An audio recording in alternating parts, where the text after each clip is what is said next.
നേരത്തെ ആ മേൽക്കൂര മാറ്റിക്കഴിഞ്ഞിട്ടുണ്ട്. ഇപ്പോൾ അടിയിൽ ആളുണ്ട് എന്ന തരത്തിലാണ് നമുക്ക് അവിടെ നിന്നും ലഭ്യമാവുന്ന വിവരം. മറ്റൊരു ഭാഗത്ത് ഒരു ചുമര്, കോൺക്രീറ്റ് ചുമര് പൊട്ടിച്ചുകൊണ്ടിരിക്കുന്നുണ്ട്.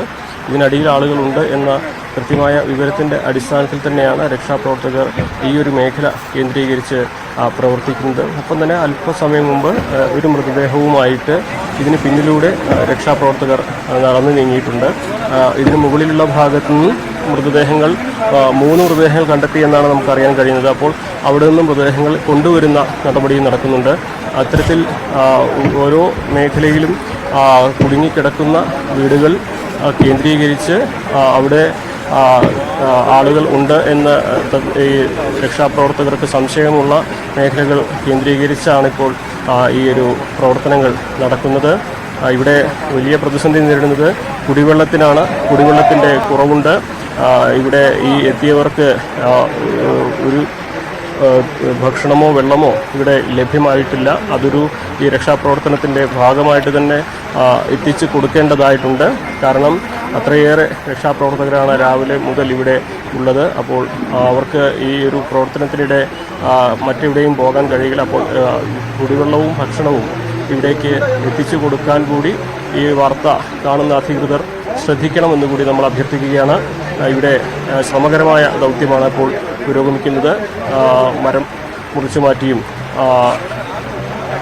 വീടിൻ്റെ ചുമര്, കോൺക്രീറ്റ് ചുമരുകൾ ചുറ്റിക്കൊണ്ട് പൊട്ടിച്ചും മേൽക്കൂരകൾ വളം കെട്ടി മാറ്റിയും ഒക്കെ പരിശോധനകളും തെരച്ചിലുമൊക്കെ നടക്കുകയാണ്.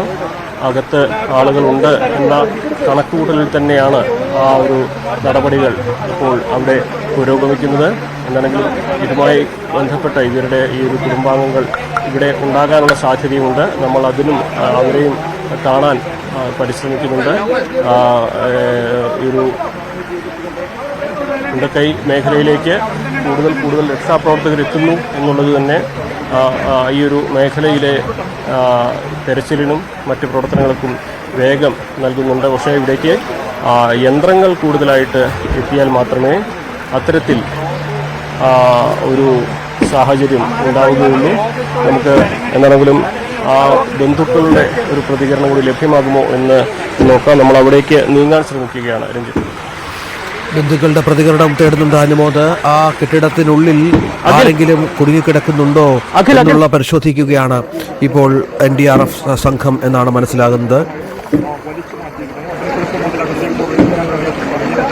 കൂടുതൽ പ്രതികരണങ്ങൾ, കൂടുതൽ വാർത്തകളുമായി പ്രേക്ഷകരിലേക്ക് വളരെ വേഗം തന്നെ എത്താം ഒരു ചെറിയ ഇടവേളയ്ക്ക് ശേഷം.